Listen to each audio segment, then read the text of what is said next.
desisyon ng Sandigan Bayan sa petisyong makapagpiyansa si dating Senator Bong Revilla para sa kasong malversation kaugnay sa flood control scam. At live mula sa Quezon City may Express report si Mobile Journal Arles de los Santos. Arles, anong update? May desisyon na ba? Ruth, sa ngayon ay hinihintay pa rin nga natin ang desisyon o resolusyon ng Sandigan Bayan 3rd Division kung pagbibigyan nga ba na pansamantalang makalaya o makalabas ng nanatili nga ba sa loob ng kulungan si dating Senador Bong Revilla. Gayon din ang kanyang legal counsel na naghihintay din sina Attorney Rody Antonio Balisi, legal counsel ni dating Senador Bong Revilla Jr. ang resolusyon ng 3rd Division ng Sandigan Bayan para sa petition for bail nito sa kasong malversation of public funds through falsification of public documents. Kaugnayan o ng umano'y Ghost Flood Control Project sa Pandi, Bulacan na nagkakahalaga ng 92.8 million pesos. Matatandaan na ininspeksyon mismo ng mga husgado ang lokasyon ng proyekto pero walang matagpo ang anumang istruktura kahit sinasabing 95.17% na ang completion rate nito sa loob lamang ng 21 araw. Sakaling pagbigyan ang petisyon ni Revilla, itatakda ng 3rd Division ng Anti-Graft Court kung magkano ang piyansa ng dating senador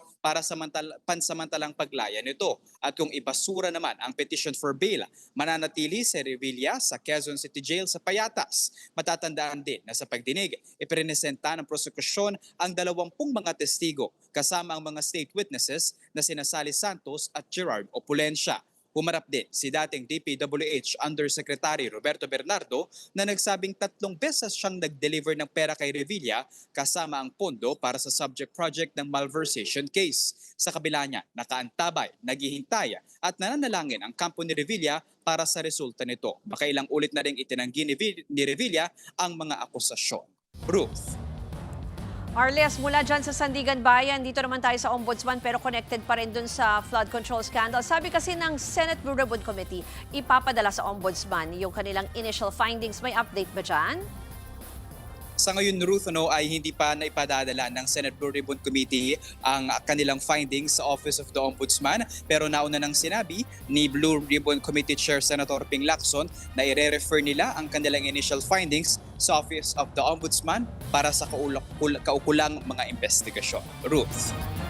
Yan po ang Express Report ni Mobile Journal Arles de los Santos.